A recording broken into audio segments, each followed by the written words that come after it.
This is the MLW Radio Network.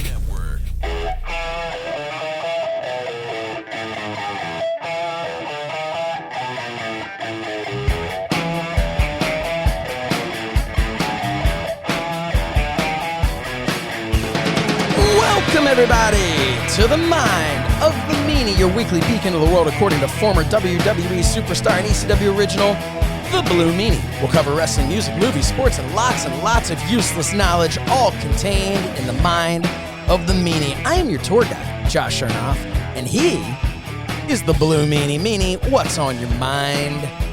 Hello. You were doing that intro, and I was like, trying to look at my shirt. I was like, I totally forgot what shirt I was wearing. Nice. Is that McCuskers? Yeah, my blue McCuskers Metallica style shirt. I thought I was wearing like a Blue Meanie shirt. That's how it is nowadays in the apocalypse. Yeah, and it's the Blue Meanie. Nope. No.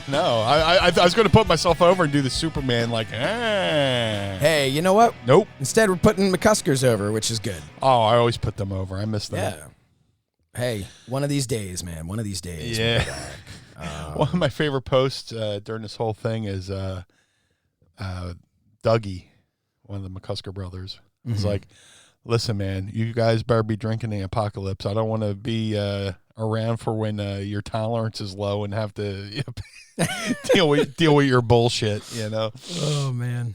Yeah, you better keep your tolerance up while you're away. I don't want to have to deal with that when, you try to get your sea legs back. Yeah, but you haven't been, right? You haven't been drinking. Rarely. Yeah, like we've had a few cocktails here and there just to kind of like blow off steam, but like, and Mrs. Meanie brought this up as very true and could potentially scary. You don't want to, have a couple drinks and then, like, God forbid, you fall down a fucking flight of steps and you can't go to the hospital because the emergency room's full of COVID patients and you're fucked, know? So no, you don't need that. No.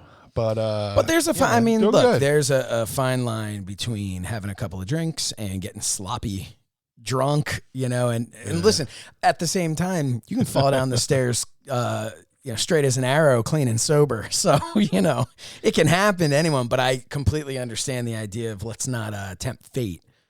Yeah. One time, we came back from the bar or something, and I'm crazy. I'm nuts anyway. So, she was coming down the steps. I was like, walk down the steps backwards. She's like, why? I was like, it's safer. Like he's facing forward and this like, foot and hand walk backwards down the steps. It's safer. She's like, you're an idiot. I was like, you're right. You're right. Oh, man. And then that's become the running joke in the household. So, don't worry, I'll just walk down the steps backwards. That's awesome. Maybe that's the name of the episode. Down the steps backwards could be a good one. It's early. That's a lead runner. That's a lead runner. Write it down just in case. I'm writing it. Maybe Slichter can make a shirt if you're crawling down the stairs backwards. Hey, shout out to Andy Slichter, who's joining us here today. Thank you. Dude's a beast. Dude, we have some more shirts that are finally up on prowrestlingtees.com/Mind of the Meanie. Some really cool ones they put up there. We also have a bunch from That Was Extreme over at prowrestlingtees.com/That Was Extreme. That Slichter also made for us. But we've got some great ones. What was the newest one he did was the No Tolerance for No Tolerance. Is a pretty cool. That's a pretty cool shirt. There was that. They were both uploaded. We shared them at the same time. There's No Tolerance for No Tolerance, which is like, has a pride parade and like a super updated pride parade that like encompasses everybody. And it was really cool. Yeah. And then we also have the Can Man one, which is I'm a can man. Exactly. So we're all over the board here, but hey, speaking of being all over, you and your Mind of the Meanie logo behind you appeared as we're recording this last night on Vice TV. Yes, and sir. no, you were not on an episode of MLW, which is apparently debuting on Vice TV as well. Congratulations. Yeah, congratulations, Business Daddy. And and then I have a bunch of business daddies now. I have Triller. So congratulations. Hey, oh, by the way, yeah, we're on Fight. Hi, Triller. I'm Josh. This is the Meanie. Hi, Dad. Can I have a 20? Yeah. To the store? Funny thing we're going to talk about in a minute having to do with Fight. But yeah, I wanted to talk about you were on Dark Side of the Ring Confidential last night. Now, I have, of course, seen the Owen Hart episode, but I have not seen, because it was an extended episode that then had the extended scenes that you were in. And I want to really be able to sit and take it all in, because it's definitely not an episode that you just kind of have on in the background. So can you tell us a little bit about the experience? You know, you've been wanting to talk about this. I remember you kind of alluding to it on the show when you recorded it, I think like the day before we did a podcast, and you know, we didn't want to say what you were doing or what it was. And can you fill us in now? I don't want to spoil their announcement. Dude, it was just like a random thing. Conrad and the Casio kid, you know, texted me, "Hey, we're in town." And, you know, I was like, man, I'd love to hang out, you know, but, you know, with COVID and everything like that. And they didn't really allude to what they were doing. And then I got Conrad and Casio Kid were like, yeah, we're in town. I know we can't hang because of COVID and all that stuff, but they're asking me for where's a good place to eat, or, you know, all, you know, where we could get, where can we get some cocktails or something, you know, so I don't know. But, you know, I talked to them. I was, you know, shooting the shit with them, you know, texting. And then out of nowhere, I get a message from Evan Husney saying, hey, one of the creators doing this, of Dark Side of the Ring. Yeah. Yes. Creator, producer, wears many hats. Very, very talented. He said, hey, man, we're doing this. We're in town. We're filming an update on the Owen Hart episode, you know, with bonus features and stuff like that. I was like, oh, cool. He's like, would you want to be on that? I was like, absolutely. You know, and, you know, because, you know, I was there and all that stuff. And we did an episode dedicated to that right around the when we first started doing the podcast, around the anniversary, which is coming up in May. So I was like, absolutely. So they, and it was like the day before. It was so last second, but I was like, yeah, I'm down. And it was pretty cool. And now for people, I'm sorry. No, continue. No, go ahead. No. I was going to say, for people who have seen it, or people who haven't seen it, rather, the people who have seen it know that you were exactly where you are right now. Yeah, pretty much. You're in DeMeanie Studios. Because you hadn't, I guess you didn't have a rapid test or whatever it was, and I think maybe it was a comfort level on your part as well, understandably. Yeah. But you chose not to go down to the ECW arena where they filmed it. But you, much like many other, Mike Chioda comes to mind, and then you, much like a lot of other people that have been a part of this confidential side of it, they had a TV screen set up right there at the round table for you to be a part of it. And so that was really cool, that you were probably more set up than they would have expected, because you've got a studio already for the podcast. So that's, they must have been thrilled about that. Yeah, it was pretty cool. I logged in and it was so surreal because, like, a little inside baseball, while I'm talking to them, I'm on the big screen. I don't see them at all. So it's just them in my headphones, and I'm looking at a screen of a guy looking at the computer screen, basically. So I log in and I'm talking to them, but I have no idea what the setup is as I'm recording with them. I don't see them. No hey, no wave. You know, I'm basically talking to, you know, my computer screen, and whoever's manning the laptop there. They filmed at the ECW arena, but yeah, unless there was some way I miraculously got a rapid test within less than a day, there's no way I could be there in person because they had really strict protocols. And with everything going on, I was more comfortable being at home and stuff like that. And like shout out to Andrew Goldstein, who is also one of the show producers who I worked with in WWE. He was like, "Hey, Meanie, sweet setup." I was like, "Thank you. And it was pretty cool. It was a pretty cool experience. Another inside baseball, like the interview I did last night was much longer, but the way they put it together, pieced together, all the pertinence and stuff, they did a really good job.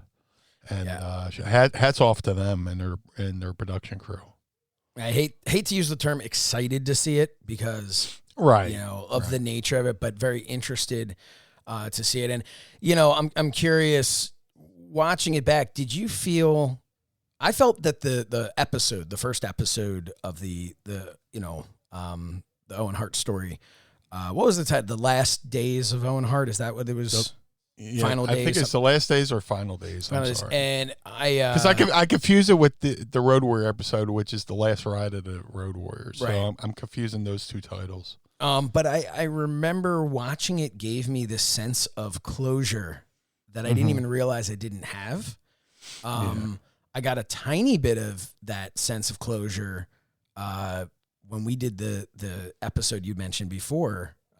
Early on in our run with Mind of the Meanie, we did one dedicated to Owen Hart, and you opened up about the story and everything, and which I think is probably what put you on the radar as somebody who, definitely, who had a real story to tell and had an emotional attachment to it. But I remember just hearing and learning a little bit more about it, like started to, because as a fan, I think all of us, we just, this thing happened, and then it was just, there was the news and you followed this and you followed that, but there never was any real closure. And, and I think the episode, they did such an amazing job. And I remember us talking about it before, seeing his kids and seeing how successful they are and how well they seem to be doing. And the incredible work that his wife, Martha, is doing in his honor, in his name, with the foundation and whatnot, gave this happy ending to a tragic story. Not a happy ending, but gave a silver lining, I should say, to a tragic story. Do you feel that this episode added to that closure, added to giving maybe little bits more of information that fans, have been looking for? Yeah, man, because there's a lot of stuff I never knew, until I watched this episode, that episode of, Dark Side of the Ring about Owen. And I said this last night. I said this during the process of the interview, and hopefully they shared it with Martha. I said, for the longest time, I was one of those folks that were like, please let Owen go into the WWE Hall of Fame, let the fans celebrate and all that stuff. And then I watched the episode of Dark Side of the Ring, and I asked them to pass this message on to Martha that, hey, after watching Dark Side of the Ring, I'm Team Martha, because there's a lot of things I wasn't privy to until I watched that. And then the most gripping part was the apparatus they used to lower him with.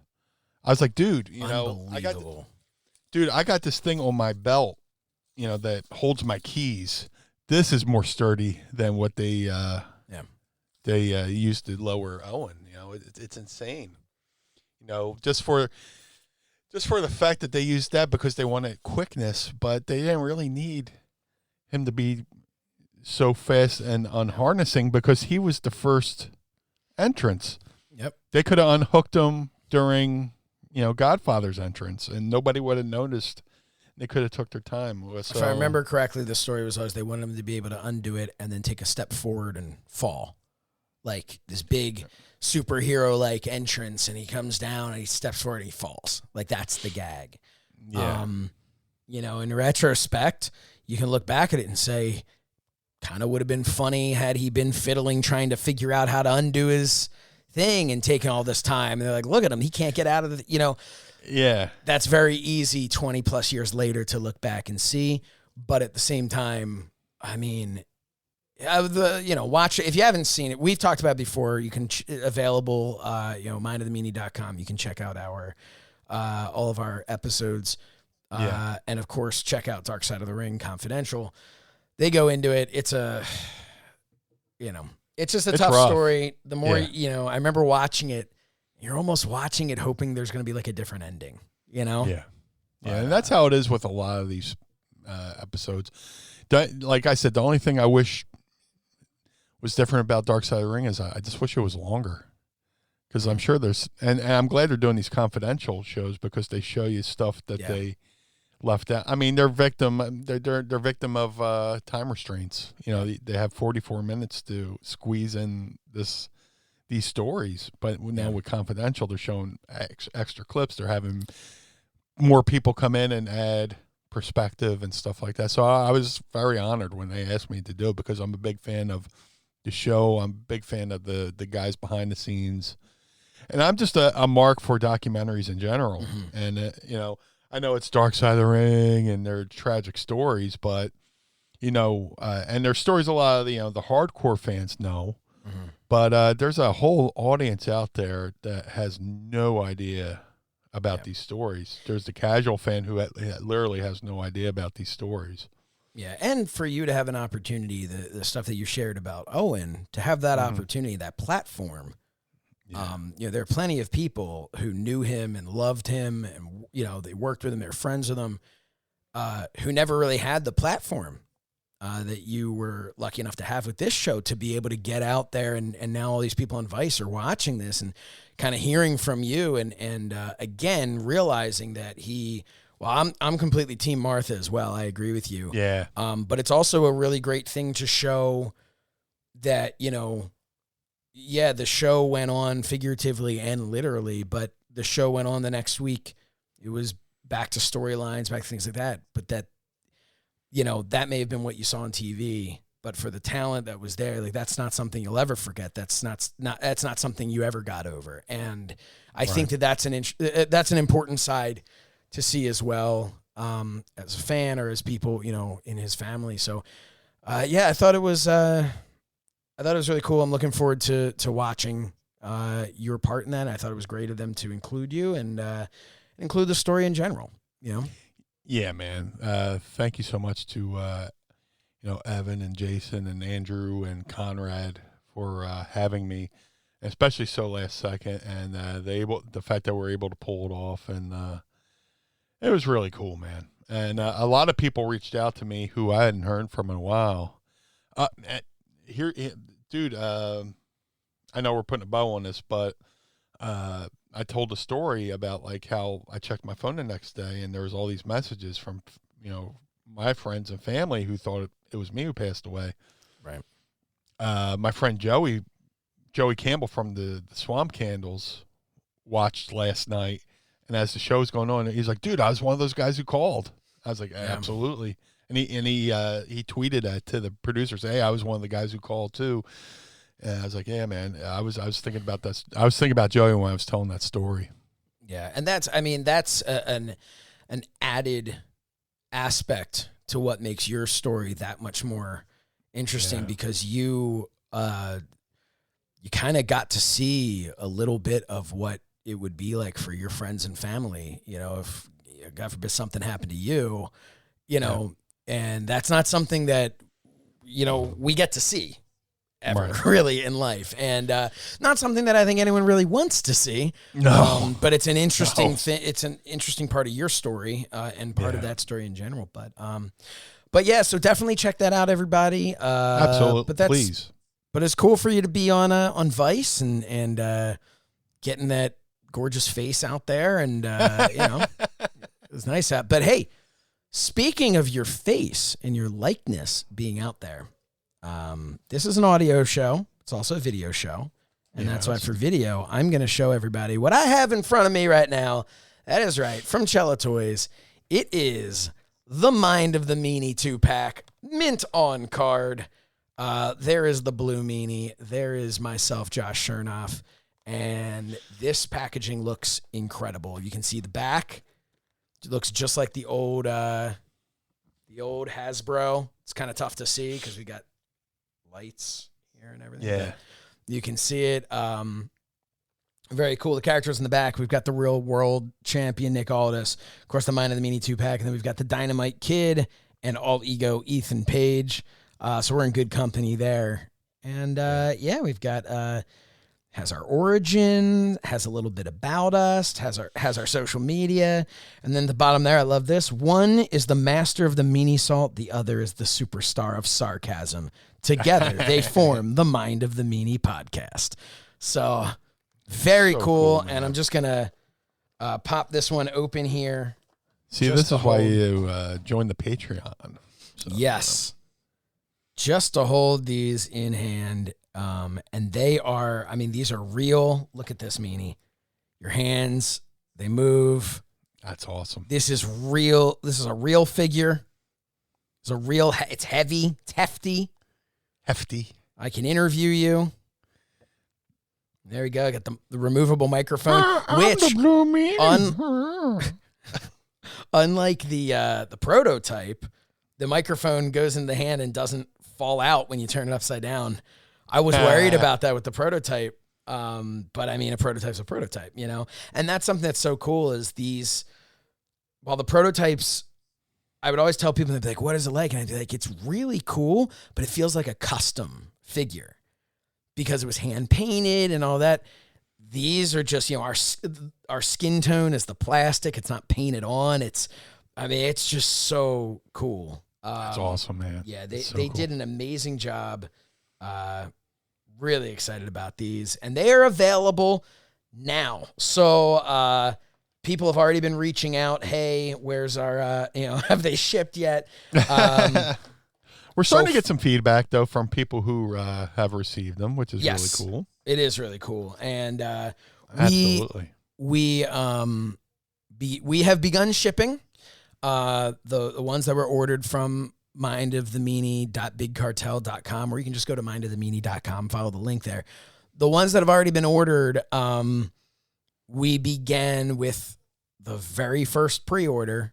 We went in order of how they were ordered. There's really only one fair way to do it, and it's in order of how they were ordered. We're completists.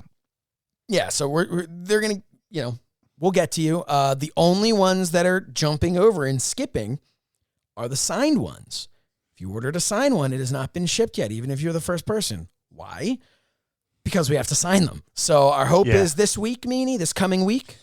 This coming week. We're going to find a time. My schedule's changed up a little bit to where I'm getting semi-normal.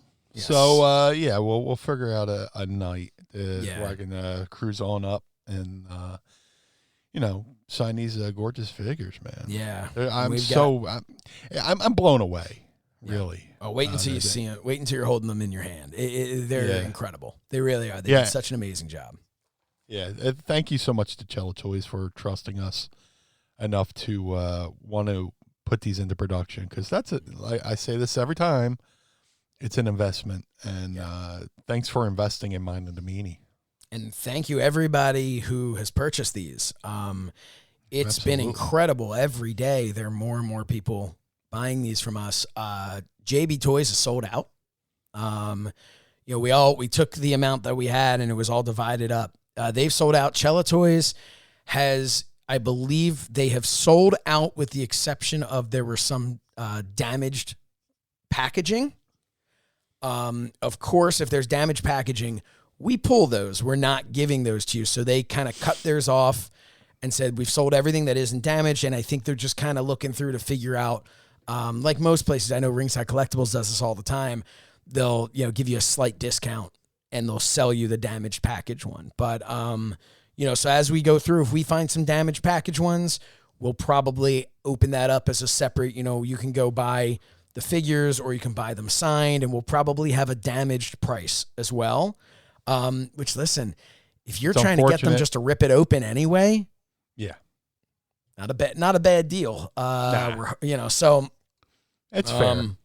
Yeah. But yeah, so that's awesome. Very excited about it. We don't have too many left, so get moving on it. Yeah. So what else, man? What else is going on? Dude, just I'm excited about that. And we got other things coming up that I'm trying not to spoil. Yeah. Hey, we got an email telling us when we could talk about it. Well, okay. Cool. Sorry, I don't think yet. We were told keep hush. Mum's the word. Yeah. So, but we've got they gave us a schedule. So let's see. Here we go. There's going to be a post coming out on April 27th that will be pretty much announcing what this is all about. Cool. And on April 30th, the plan is that you're going to kind of see the whole picture of what's happening. But the yeah, preview's been pretty cool. Oh yeah. So yeah, we'll talk more about this, I guess, next week. We'll be able to go into a little bit more detail, as they say. We got Lucha Lechoso. I hope I pronounced your name correctly. Got my figures today, posted it in the group. Really cool figures and great packing job. Oh, well, if you're talking about the way that it was packed and sent to you, I'll make sure to thank the person who packed it and sent it to you. It's an audio podcast. You couldn't see my wink.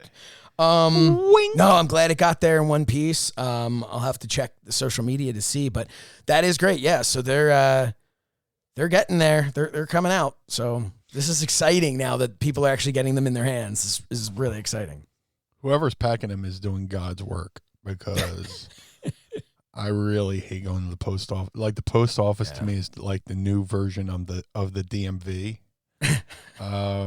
It really is. Oh my God. That's where hopes go to die. Like, I'll go there. Like, I got a PO box, and I'll go there, and it's just like, especially with COVID now, there's a line, you got a space, you got to keep 6 feet apart, and people don't know how to stand on the marker, and they're just, hanging there. And then, like, you're in back of the line towards the door, and then you hear people walk in and go, it's just, Every like, person is shocked. Yeah. It's like, dude, okay, we get it. It's a long line. Just deal with it. And people, their time's more important than everybody else's, and they don't want to wait in line. And it's just a headache. And I don't know what's going on with their budget cuts, but like, they're down to like one teller. It's kind of like how you go to Walmart and there's like these row of cash registers, but they got like one line open. So it's like, where's all the other cashiers? But it's whoever's the packer and the shipper wink of these figures is doing God's work, because I know we've talked about doing stuff and shipping it ourselves, and that just does not. That's what I love about Pro Wrestling Tees. They do everything. Yeah. Got to give them some credit too for oh my God, it's a process. It is a process for sure. What the post office is totally screwed now too. Mrs. Meanie ordered a ukulele from a place an hour and a half from us, and it took 30 days to get to us. And that was something when you check the tracking, it was at this one just post like running office. late. Yeah. It was like, okay, it left. And then you get an update going, oh, it's back there. Oh, it left. Oh, it's back there. It's like, can I just go to that post office and grab it, please? This tie rack behind me that I have, it in the shelf here and everything. I ordered that from somebody. Maybe they sent it via the post office. Yeah. Just never came. And I said, I'm like, hey, I don't know what's going on here. And they're like, you know what? We'll send you another one, and just send us the other one back if it ever gets here. So they sent me another one. They didn't send it over the post office. They sent it like UPS or something like that. got it in like a couple days, hung it up, we're good to go. It was like 2.5 months later, the original one shows up. Oh. So, I mean, all's well that ends well, but it was just, I was like, this is unbelievable. I'd completely forgotten about it. I'm like, what did I order? But yeah, then it's like real life Santa, because like something comes and you weren't expecting. You're like, Santa, just my son was running around. The reason we're recording this on a Friday is tomorrow is his birthday, his 4th birthday, and happy birthday. I'll let him know you said that. He'll be very excited. He's great. He sleeps with his Blue Meanie and Daddy figures every night. Good kid. And my daughter's been taking her figures to school, That's so which cool. is really cool. As she told me, I have a funny related story to that, but continue. Well, no, I was gonna say she told me that yours is fun to bring, and mine makes her feel like there's a little me with her. Which I'm like, man. That's very sweet. That makes the knees go weak and the heart go melt. Yep. Yeah, no, she's adorable, and every day just absolutely just hanging like one little arm hanging out of the side of her bag. It's funny, but no, my son the other day, he was like playing and pretending to be an evil Santa Claus. So he took a sack and filled it with toys, and he's like, I'm taking them. And he's doing that. And so I said to him, the difference, I'm like, so maybe your name is Santa Claus? And and he loves us, and he runs out and goes, I'm Santa Claus. And he has no idea. God, most wrestling fans don't even know what that is, but Yeah. Yeah. But that's awesome, man. Yeah, we're just having some fun. The kids have the best imaginations. That's why I'm like envious of kids. I look at kids, I go, don't grow up. Yeah. Yeah, please don't grow up. I tell my kids that all the time. My daughter is always, my son says, I don't want to grow up. I don't want to be an adult. I want to be a kid. And I'm like, perfect. Stay that way. My daughter is a little more like, she's 6. She wants to be, a little more grown up. And I tell her all the time, I'm like, the biggest mistake I made was thinking I needed to grow up. Like, guess what? I got here, and it's not always as fun as it looked like it was going to be. So, can I go back? Yeah, yeah. It's man, dude. I wish that in a related story, I kind of wish they would have interviewed me for the New Jack interview for episode of Dark Side of the Ring. Yeah, because there was one time Jack came up to me in a locker room. He's like, Meanie, you got like an 8x10 or something? I was like, yeah, why? He goes, well, my daughter comes up to me and goes, Daddy, I got show and tell tomorrow. Can I, I want to take something to school. He goes, usually I give her, a tape of one of my matches or one of my 8x10s. She goes, I don't want you, Daddy. I want to take the Blue Meanie. So I was like, oh my God. I did the Peter Griffin slow backup because I didn't know if New Jack, was going to be mad at me because his daughter wanted to take me to show and tell instead of his usual New Jack That's stuff. Awesome. So I gave him like an 8x10 and I gave him a ring worn like half shirt or something like that. I was like, here, just take it. Please don't kill me, Mr. Jack.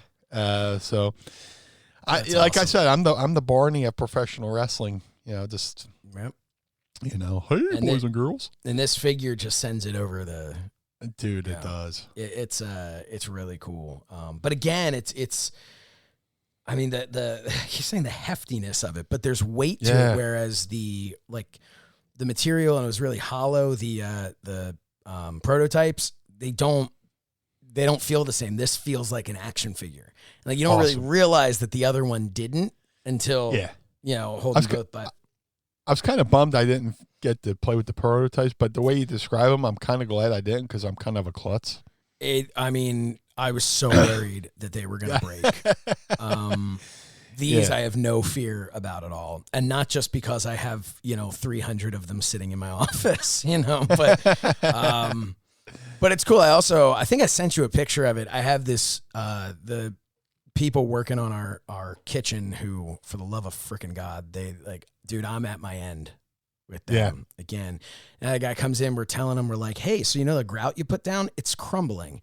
And oh my God. And he's getting hot at us. Like he's like, oh, yeah, I guess, we'll have to fix that, or, like he's just whining. And I told him, I'm like, hey, we have a list we have to go through, but I got to do a show. So, and he's like, well, look, I got other jobs, I can't keep coming back. So I told him, I said, well, listen, are you fucking those ones up too? You'll just come back until this job's done. I'm very, look, they're not getting paid the rest of their money, and we owe them a decent amount. So, but they had to cut an access panel in my office here, and they're like, well, all we can do is we can frame it so it looks like a picture hanging on the wall. I'm like, what the fuck? Like, what is this? But the cool thing is, I'm looking at it right now. I took the Mind of the Meanie 2-pack and I hung it right in the middle. So, I mean, there's a little bit more space, but I'm going to get on the back of one of the cards that my kids have that's open. These are like the old school Hasbro ones. Like they're cut. You cut these out, this part here. Yeah.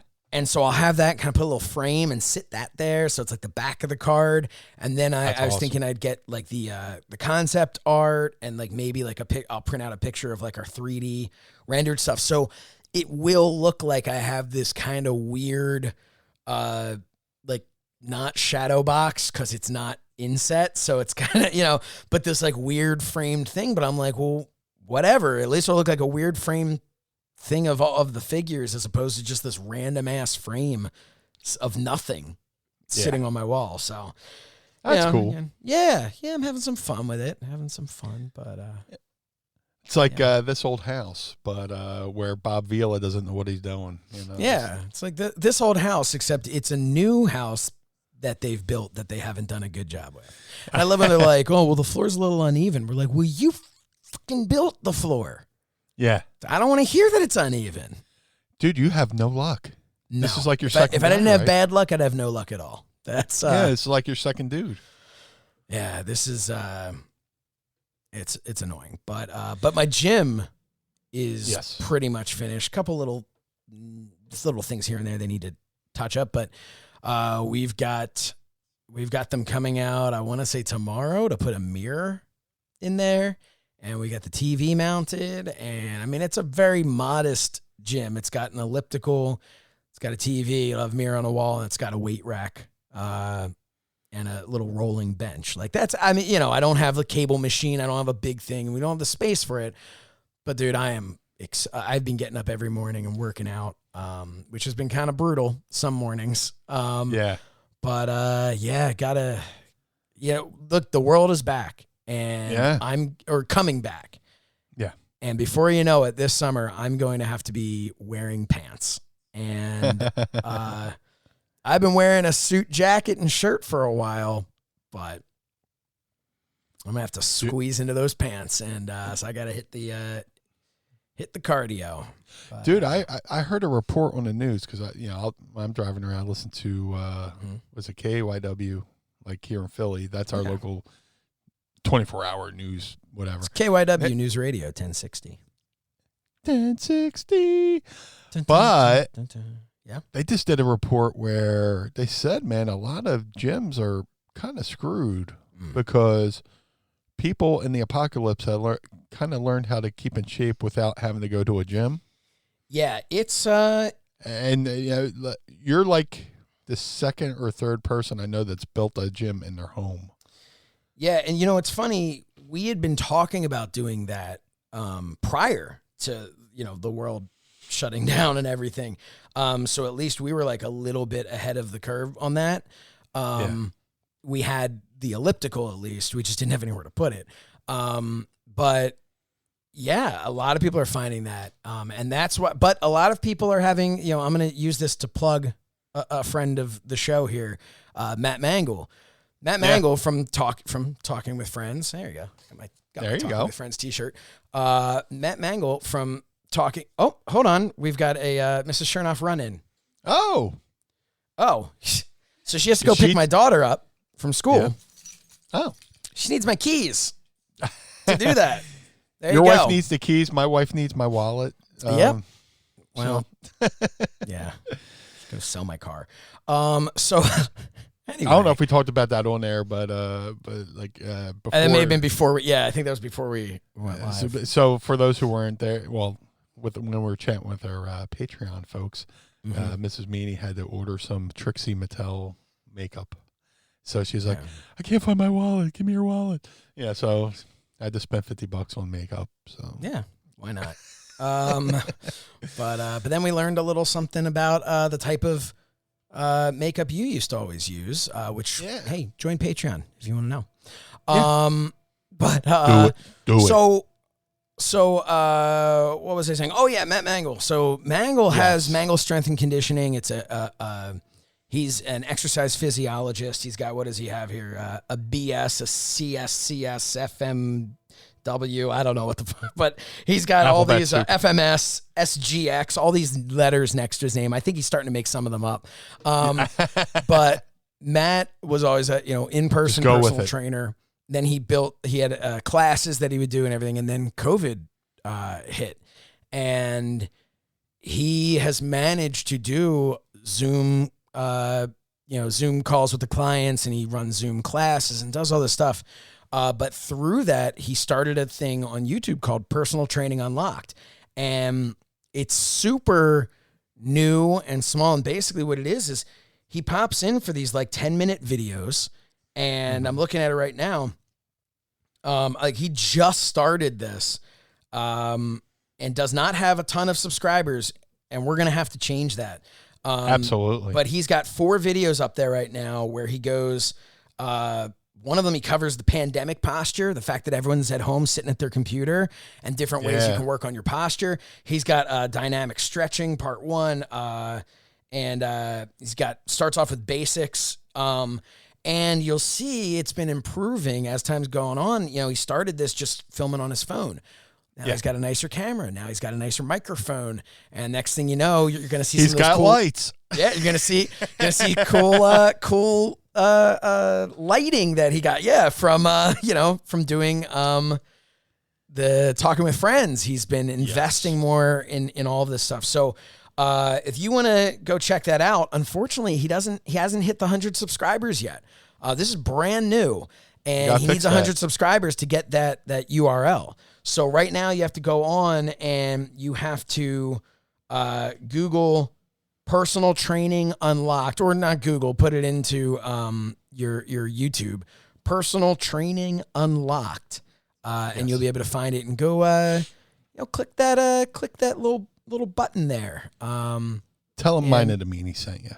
Yeah, and help him out a bit, and because like Meanie's saying, gyms are having some issues, but the little guys like Matt, he has his own personal training thing. People love it, but people understandably are maybe like, I don't know. I've had some time to get some weights at home, so he's trying to keep his business strong by saying, okay, great, but you still need my expertise, and people do, and he definitely knows what he's talking about. So check him out. I could definitely use the help, man. Oh, he'd be happy to help you. This is no joke. Yeah, he is calling me. That's fun. Hold his on. Ears are burning. Go ahead. Can I connect the Bluetooth?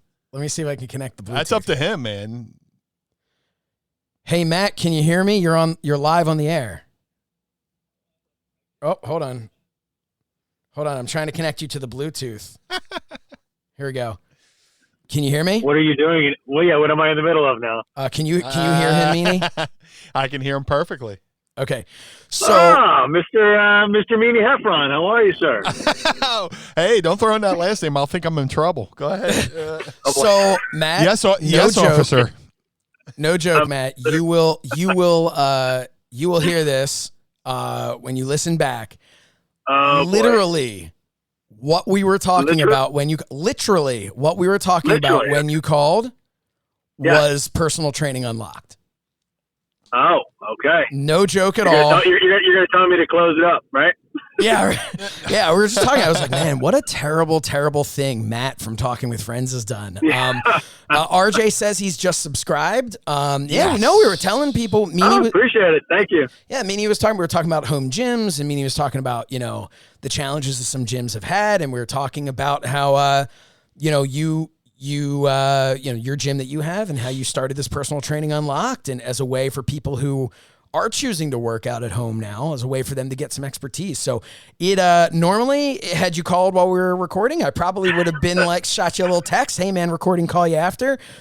But we were literally plugging your thing. So hey man, floor is yours. Give us a little plug ski. I guess this is the elevator talk. Yeah, we're gonna hang up on you in 5 seconds. I got pal. 18 kids. I've been working for 20 years. I've been doing stuff in the personal training industry for many years, working for myself for 9 after dealing with a bunch of BS. And I happen to know a couple things about fitness that I'd like to pass on to people. And I have clients I see in person, clients I see virtually, but it's tough to kind of get beyond that reach sometimes because the market's pretty oversaturated. But I'm a no-nonsense guy, but I try to help people the way they need to be helped, not just a blanket of like, hey, everyone's doing this today. No cookie cutter workouts. Mm-hmm. I try to format things for you to help you with the time you have. Look, in this apocalypse that we're in, we don't have much time. So I'm training some people virtually, and I got my kid in my hand. My 14-month-old. So, which is, I mean, she's incredible for bicep curls. Yes. Well, yeah, alternating arms. You don't want to be, atrophied on one side. But basically, shoot me questions. Give me questions. I want to help. I want to be able to help people get through this apocalypse and come out on the other side healthier, stronger, happier. And if I can do that, help someone to physically just get stronger and mentally get stronger and just answer some questions and cut through the BS, hey, that's what I'm here for. And that's the I was thing. actually to call you because I was listening to last week's episode because I've been stuck at home the past week. I didn't have a chance to listen. But I was going to ask you about your contractor. But that's a story for another time. Oh, yeah. No, we were talking a little bit more about him today. He's up cutting multiple walls. I hear he's a real worker. He's a real worker. He's a worker. He's a worker, that's for sure, brother. I'll have to call you and fill you in, or make you wait until next week's episode. Well, I appreciate you not texting me telling me to STF. All right, so STFU. Well, STFU. Oh, sorry, is that trademarked? I'm sorry, I can't say that on the air. Now we're going to be sued. And fun fact for everybody listening, Talking with Friends, this is one of the friends we talk to. And subscribe to Mind of the Meanie on YouTube, youtube.com/Mind of the Meanie, and you'll get that little alert when another episode. We're going to have another one next month. And I'm sorry to bother you guys at work. I just left Home Depot and they shoved the trash can in my trunk. Oh, so sounds like you're having a more exciting day than us. I just sat down very softly. Fantastic. Well, I hope you have a 2x4 to go with. On that note. Well, I will look forward to listening to this. You guys take care. All right, you good take care talking too. with you, Meanie. Hey, thanks for the run-in. Sir. I can't wait to meet you in person, bro. All right. Same here, dude. Have a good one, guys. Take care. All right, take care. Bye now. I have a good one. I just need a bigger one. So. Normally there's no way. We couldn't have scripted that. No, any better. There's no way I would have answered a friend calling in the middle of the thing. Even a friend. Let me see if anybody's calling me. Let me see if anybody's calling me. Oh man. Well, that's like if you were telling a story about like Donnie and Bev, and Donnie calls you, like you got to put them on. Like it just you have to do it. But you got to do it. Yeah. All right, but we have put Matt Mangle over way too much on today's episode at this point. I'm excited now that I got my shot, and Mrs. Meanie's got her shot. I gotta get my second shot. Hopefully, I can start hanging out with Donnie and Bev a little bit more. Yeah, that'll be great. Donnie's getting his shot this Saturday. Awesome. I think his wife Bev's got both her shots. The wife's got the shots first. Yeah. But what's the game plan with McCuskers? Do you know when they're planning to open back up? As soon as...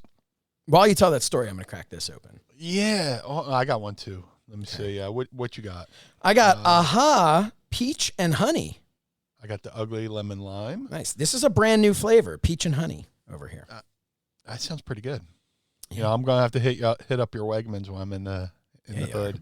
Yeah. But with McCuskers, they want to be open. Oh yeah, let me do that. Got me in the eye. I did a little Samansky. Mm-hmm. Dude, there's a lot of bars in the area that are open. Yeah.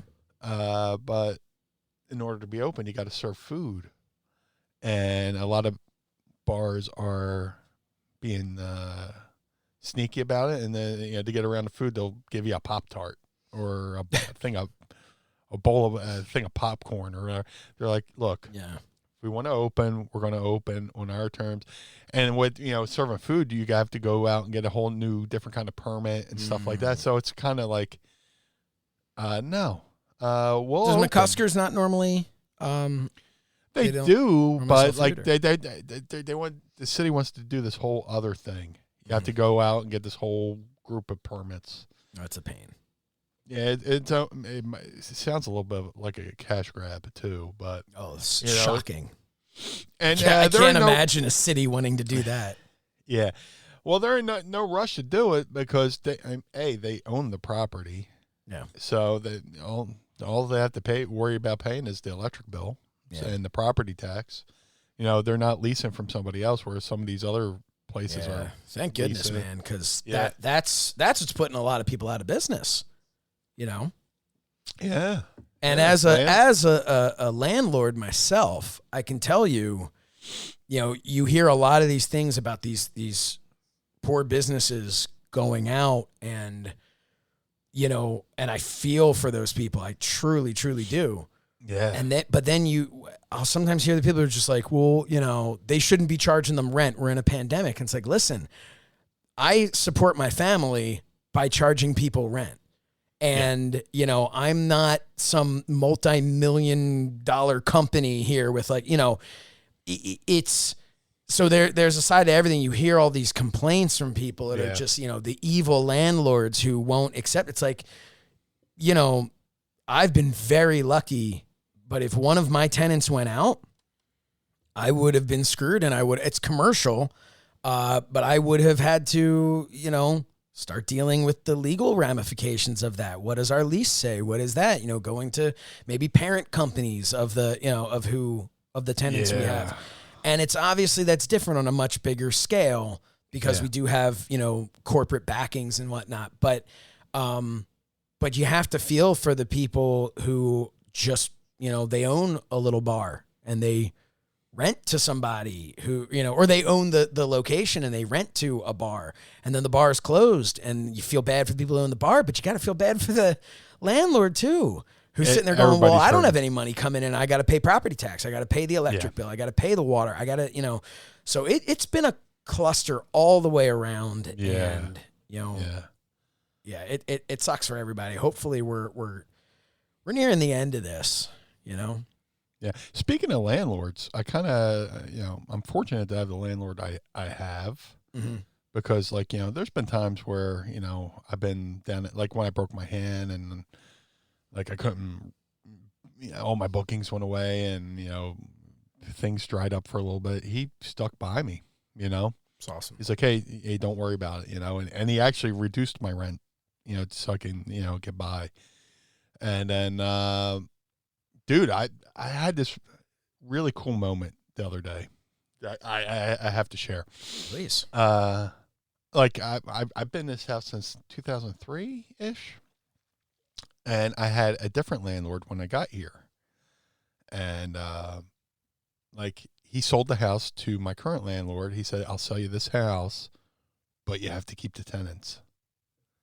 Because he really liked me and my mom. He's like, I'll sell you this house, but you got to keep the tenants. So I met the new landlord who's been awesome, but I've been lucky to have two really good landlords in the same house. Yeah. So this landlord is really cool. It's him and his father, two Italian guys. So they're very passionate. Like I said, most landlords are beating down your door to, collect rent. They're knocking on my door to give me Christmas cookies. So it's like, Dude, you're never moving out of this place. No. And then like they'll come over to fix something. And it's like a scene out of the show Sanford and Son where the father and son are arguing. Dad, why are you lifting that? I can do it. You know, it's like, man, you guys need your own reality show. This is great. I just sit back and like chuckle. But like I had a moment the other day, back when the ECW Arena put me in the 2300 Arena, put me in their Hardcore Hall of Fame. There's a ceremony, and a dude comes up to me and goes, "Hey, I know you from blank and blank." You know, I'm not going to say where I live, but yeah, I know you're from blank and blank. And I didn't recognize the guy at first, and I was like taken aback. This guy knew Pearl, and I was kind of like short with him, and then like the next day, I felt like such a shit fucking heel. I was like, oh my God, that was my landlord. I was so caught up. I was in Blue Meanie mode. I was at this event. I was dealing with fans. And this guy comes up to me and says, I know you from blank and blank. I was like, oh my God, how's this guy know? Get the fuck away from me, you know? Yeah. I was in Why such didn't a you weird. say, hey, it's me. I was your landlord back in the, you know? I don't know. But for years, I've had this thing on my mind where I beat myself up about being addicted to this guy, not knowing that, you know, and knowing I'm in this house because he said, I'll sell you the house as long as you keep the tenants, right? Mm-hmm. I'm going to my car yesterday, and I get in my car, shut the door, car pulls up. Hey, Blue Meanie. I go, hey. He goes, hey, I'm so-and-so. I used to be your landlord. And I went back to that time I was a dick. I went, hey, man, it's so great to see you. How you been?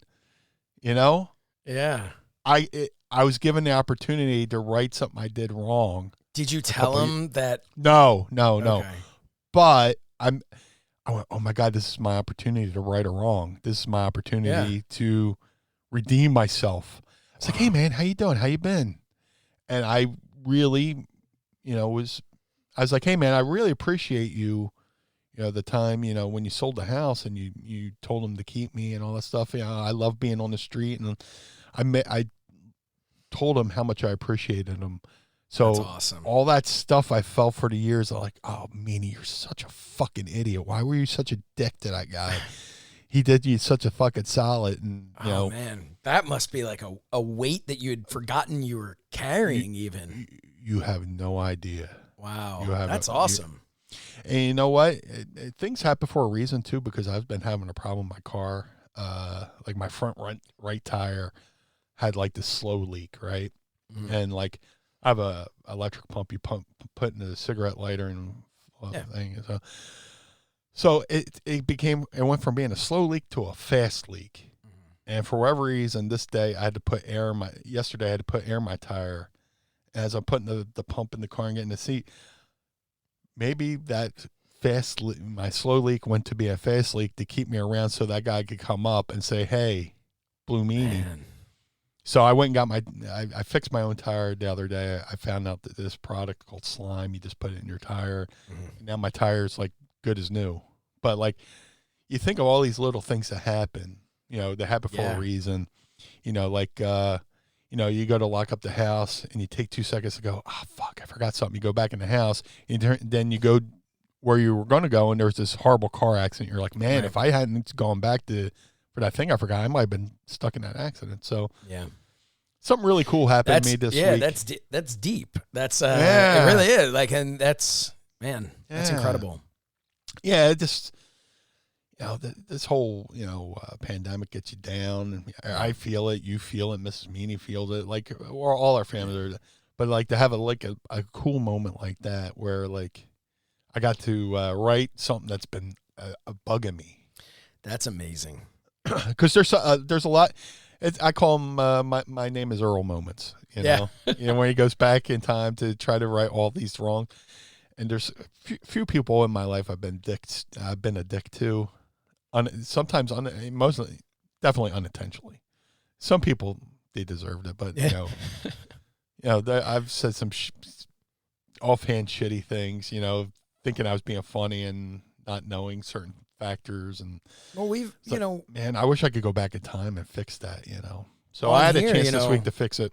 There was the opportunity, you know, I was holding some resentment towards Bin Hameen, you know, we had talked about before. And they didn't even realize I was holding this resentment, and the fact that I mentioned him on the show and he heard about that and then reached out to me and we were able to basically, we're all good now. And, we're not hanging out, but we're good. And there's somebody that happened a couple of years ago from OVW that we just, things happened. And, now I've seen him a couple times since, I had just reached out to him at one point. It's just like, cause it was something, anytime his name would come up or anytime, I always kind of felt like, man, I was too stiff, in an argument. And a little stiffsky there, brother. Yeah. And now when I see him, it's, I was going to say hugs, hello, but I haven't seen him since the pandemic. Maybe it'll be a fist bump next time. But, it's somebody that I truly value that relationship now.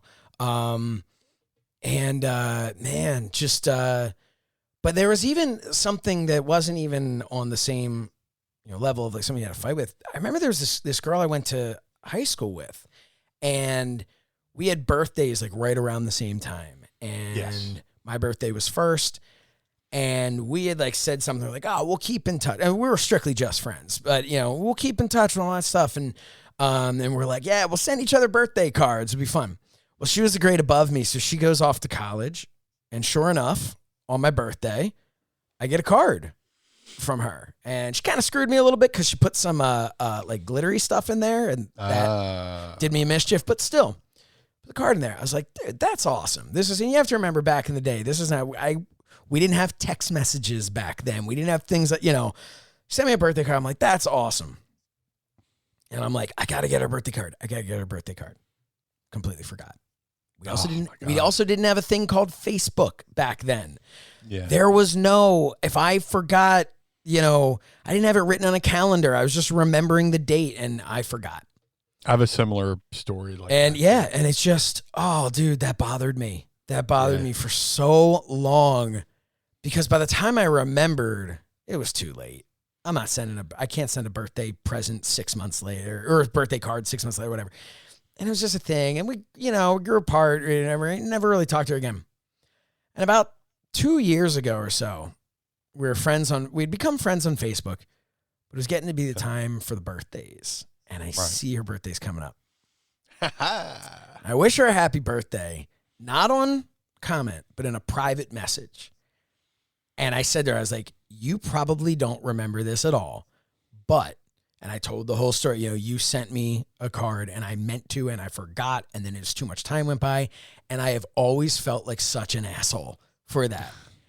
And here we are 20 years later or whatever it is, and she basically, her response was, didn't remember that at all.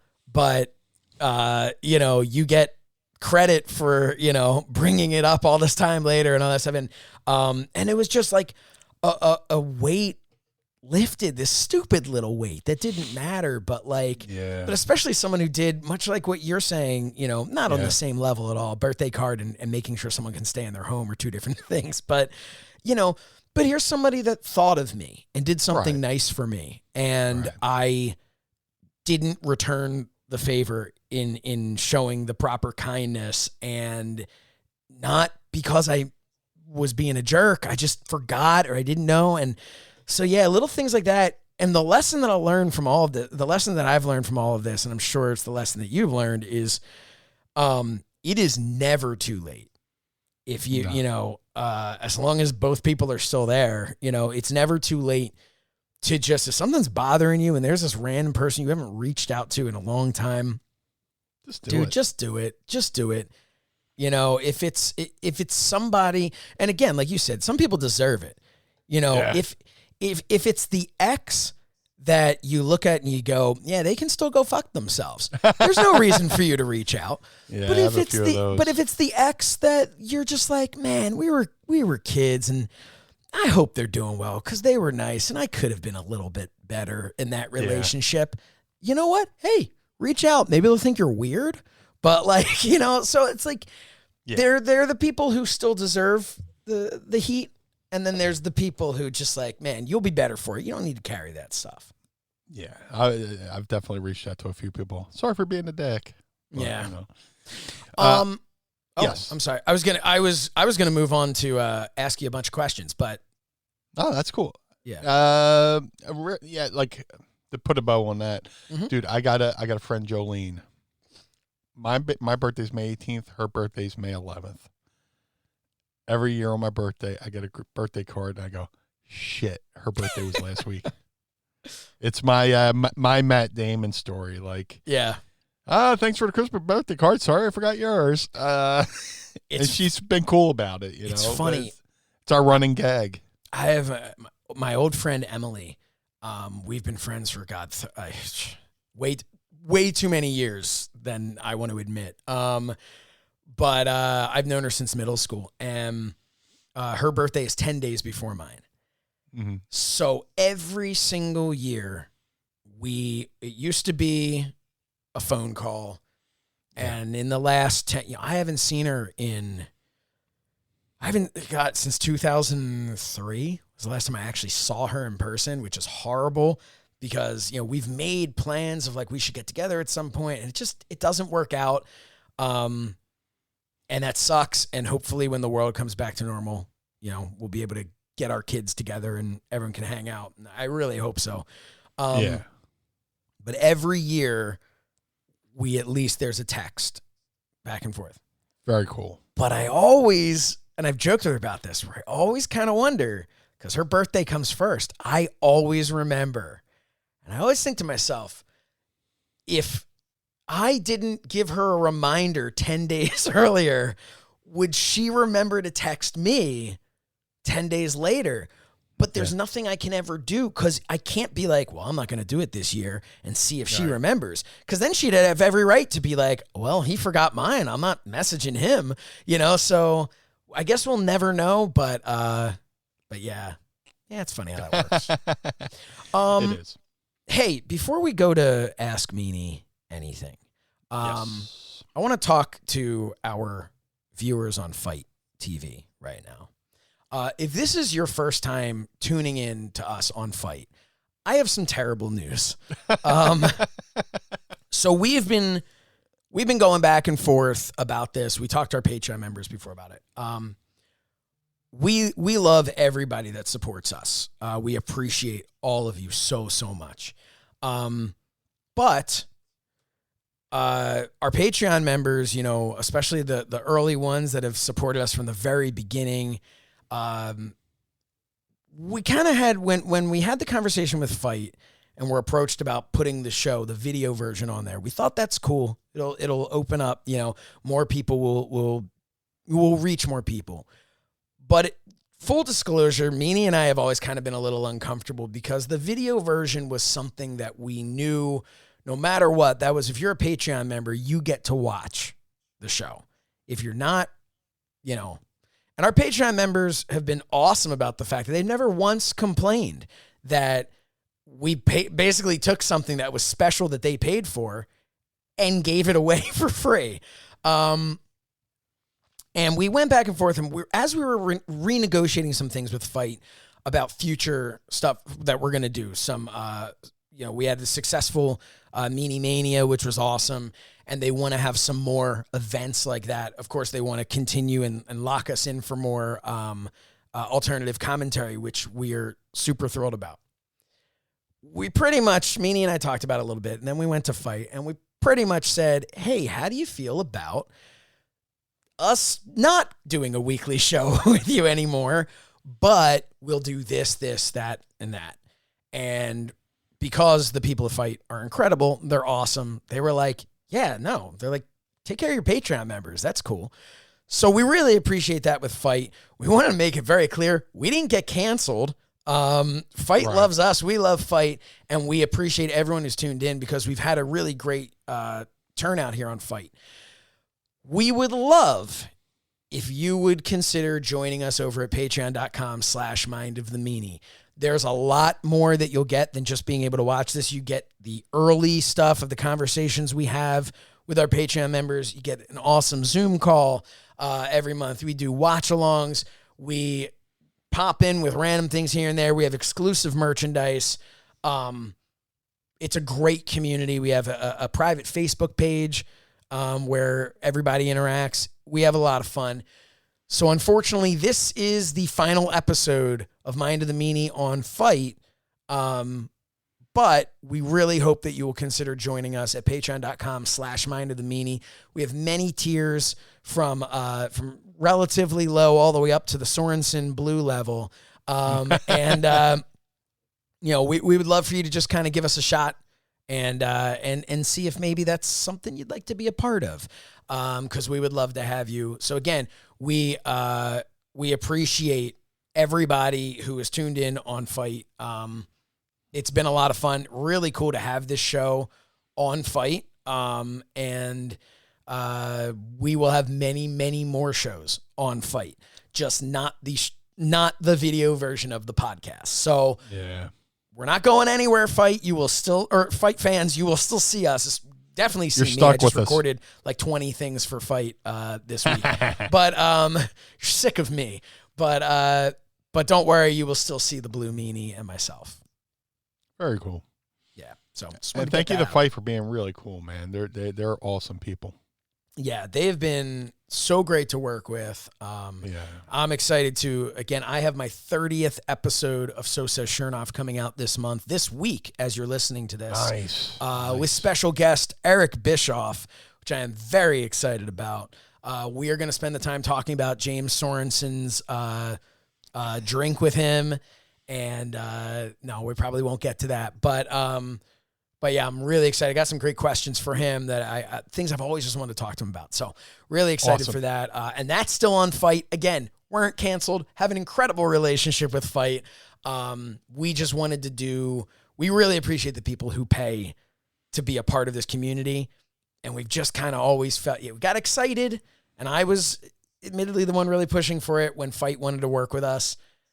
And yeah, so, but we just felt like, it just didn't feel right. We got to take care of the people that take care of us. So yeah, so that's what's going to happen. James Sorensen asking, big time Josh, how was the interview? Haven't done it yet.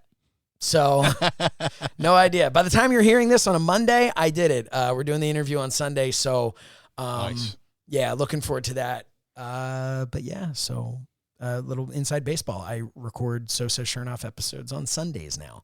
Used to do Wednesday nights. But now, since it's just me sitting here, it's Sundays. But, hey, would you like me to ask you anything? I would love to. Oh, that would be great. It's time to ask me anything. Ask me something. All right. Great turnout here for Ask Meanie as far as questions. Awesome. By the way, I do want to say one thing. I was given this by Andy Slichter. This is a new shirt that's going to be available at Mind of the Meanie or ProWrestlingTees.com/Mind of the Meanie in the at the TWF show section.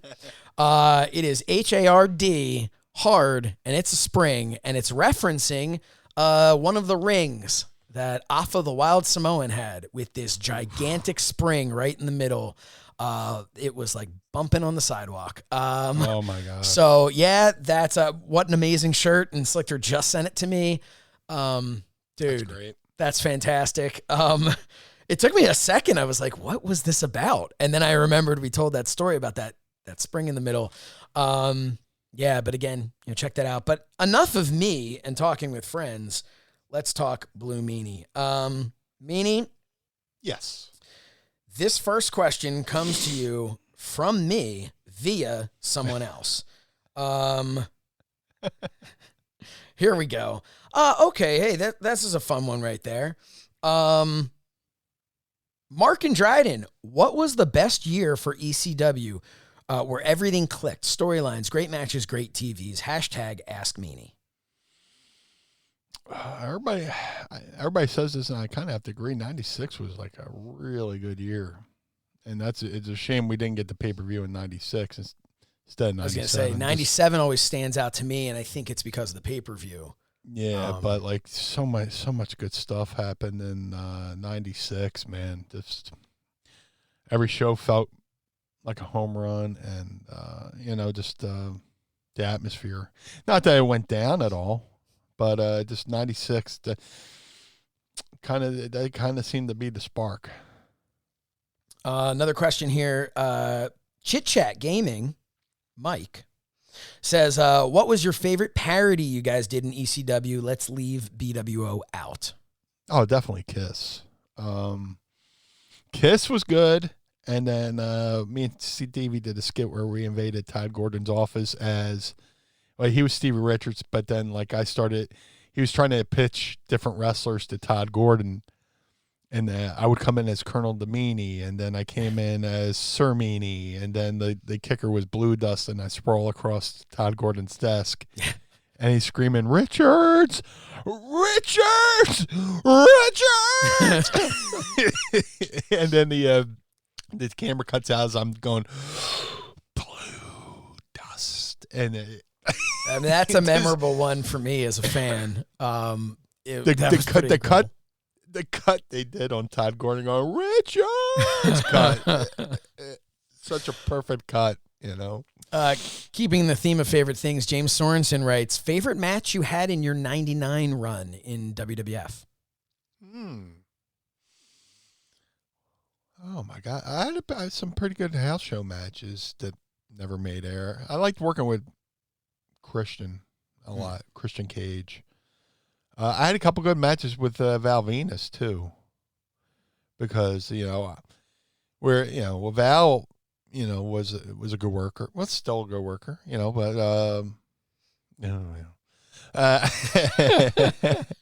no, back in 99. He's got great ideas in the ring. In the ring. But, yeah, I had some good matches with him where it was, you know, we both gave each other equal offense, equally sold, stuff like that. Yeah, I liked working with Val. Mark and Dryden asked a question. I vaguely remember answering this in an early episode, but who were some wrestlers who scared you two in your youth when you first saw them on TV or in the magazines? I remember it then. I think my answer was still, I'm not entirely sure who scared me. I was never really scared of any wrestlers, but some of them made me a little like uncomfortable. Like I remember like Nails made me uncomfortable. You know, I was like, that's a weird look. You know, I never liked when the guys were like too mean. Cause I'm like, can't we all just get along? But for me, I guess the first time I legit got scared was I'm dating myself on this one. Like Blackjack and Mulligan would be on WWF TV, and he had the black glove with the fingers cut out, and he would slap on the claw, and guys would start bleeding and have to put the big red X on the TV saying censored. And you're just seeing like, you know, the guy's bleeding, and then you can see it like dripping down the guy's chest and stuff. And it's just like, that was kind of like a horror movie. You know, that's like my first experience was seeing blood on TV in a wrestling match with him doing the claw. And he would do demonstrations where he would, you know, squeeze an apple with his hand and do all these different things to demonstrate his strength with the claw. And then like he slapped it on Andre, and when he, you know, Andre bled. Oh my God, you know, just that's probably the first time I was like, oh my God, that, you know, scary. Yeah, I'm gonna need to think about that one and come back to, because I know there had to have been one that scared me as a kid, but I don't. I may have been. I was never like fearful as much as I was like intimidated, if that makes any sense. Like, and I think even times like the Sergeant Slaughter, when he became, you know, when he was an Iraqi sympathizer, was just very like, you know, because you didn't really see things like that happening to Hulk Hogan back in the day. And like, it's, I don't know. But let's say a couple more here, and then we're going to wrap it up a little earlier today. But here's a fun one. I'm In asks, what was the song you came out to at Heatwave 2000, or is it just a network dub? So I guess he's referencing whatever was on the network. I don't know. I'm assuming probably a network dub. When I came back in 2000 to ECW, my ring music was a cover of the Rod Stewart song "Do You Think I'm Sexy?" But it was by a band called the Revolting Cocks. Yes, we've talked about that before. No. But that, I can't forget that name. They were having trouble getting played because of their name, Revolting Cox. So they shorten it to Revco. But like if you get the like the CDs out there, it's on YouTube. Do you think I'm sexy by the Revolting Cox? Great question here, Mike, at Cactus Raven 74. Do you think ECW would still be around today if it didn't unfortunately go under and eventually bought by the evil empire WWF/WWE? Dude, do you think ECW would still be? I mean, that's kind of, would ECW still be around if they didn't go out of business? And then, yeah, I guess they'd still be around, right? Yeah. Well, if they could have got like a network deal and stayed around and got some funding, some cash flow, because TNN wasn't giving them any money, and they expected ECW to put all the money out for production and all that stuff. But I think ECW would have, I say this all the time, I think ECW would have went the route of becoming Ring of Honor. Not becoming Ring of Honor, but going towards that style of Ring of Honor. I was going to say, you think they would have lost the hardcore side of it? I think they would have went more towards the athletics. Mm-hmm. Ring of Honor was definitely the athletics.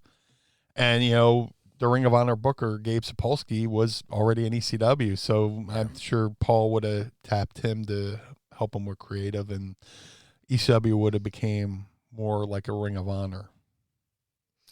I think this might be the last one here. We have a question from RJ, but I'm not entirely sure. I think he means cringed. What was that one moment during a match in ECW that you gringed at? So I think he's going with cringed at. There was only one? Yeah, there's so many. You see Axel and Axel and Ian doing the Taipei death matches and stuff, but I was more of a fan then. Yeah. But as far as being in the company, probably either the night, Cactus and Terry Funk got burned up, or the Terry Funk Sabu barbed wire match. My balls. But yeah, seriously, man, watching those guys become a human barbed wire tumbleweed, basically, in the ring. They had to literally cut them out, and I sat there and watched Sabu get stitched while he crazy glued his arm shut. Well, speaking of balls, is a great opportunity to talk about today's sponsor of the show. And we're going to have fun, but we're going to get a little serious because we kind of want to bring things home here on an important note. Yes. Mine of the Meanie is sponsored by Manscaped, the global leaders in men's below-the-waist grooming. Manscaped offers precision-engineered tools for your family jewels and is now available in the USA, Canada, the UK, Australia, New Zealand, and the EU. We have an exclusive offer for our audience. Use the code MEANIE20 and get 20% off plus free shipping at manscaped.com. Join the movement and the other 2 million men who trust Manscaped. But did you know, and we've talked about this a little bit in the past, one guy every hour, every day, is diagnosed with testicular cancer. So this is a reminder to all the men listening to check yourself before you wreck yourself. Manscaped, in addition to providing the right tools and solutions for safe and easy manscaping, has partnered with the Testicular Cancer Society to spread awareness for men's health and early cancer detection. Together, TCS and Manscaped are committed to raising awareness for the most common form of cancer in men aged 15 to 35. And while, Meanie, you are light years past that age range, it's still very important. They're giving support for fighters, survivors, and families impacted by testicular cancer as part of their We Save Balls initiative. And while you're down there cleaning up your sack, why not go ahead and give them a little investigation for lumps, changes in size, or any pain? I think we can all agree it's pretty fun playing with your balls anyway, so why not make it count? Manscaped recommends you check yourself once a month. If you do feel any lumps or swelling, of course, give your doctor a call. In addition to checking yourself regularly, You want to make sure your sack is looking fresh and clean with the Manscaped Perfect Package 3.0. Inside the Perfect Package, you will find products that we've talked about before, products and liquid formulations that they have been developing to turn your bathroom into a salon for your balls. So all liquid formulations use only the best ingredients. Some of these liquid tools include the Crop Preserver, which is an anti-chafing deodorant for your balls, the Crop Reviver, a spray-on ball toner and refresher. The Perfect Package 3.0 also includes anti-chafing performance boxers that keep your package cool and feeling fresh. So join Manscaped's movement and start taking care of your balls today. Get 20% off plus free shipping with the code Meanie20 at manscaped.com. That's 20% off plus free shipping with code Meanie20 at manscaped.com. Your balls and the mind of the meanie will thank you. So, yeah, just wanted to kind of talk about that for a second. Yeah, man. Before we took it home here. Yeah, they do great work. My bathroom's full of Manscaped products. I also went out and I just went out on my own accord and bought the nose hair trimmer and all that stuff. So Yeah.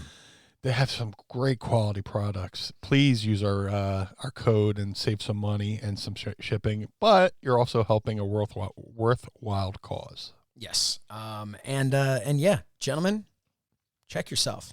And you know what? Hey. Once a month, I check once an hour. You check all the time. And look, it's the warmest. Just like the apron is the hardest part of the ring. My balls are the warmest part of my body. So when I'm cold, just yep. You just throw them completely over like a reverse hoodie, and keep yourself warm. And listen, gentlemen, I'll never drown. My recommendation too.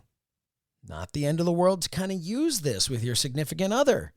You know, you're there, you're checking. Just go, hey, I need to kind of check down there, and I just don't feel like I'm doing a good enough job. If you could help, let's. And then guess what? They go down. They see that you've been manscaped. Boom, done. They're like, while I'm down here. So, Nom. Yep. Oh man, Scaped.com promo code Meanie20. Yes.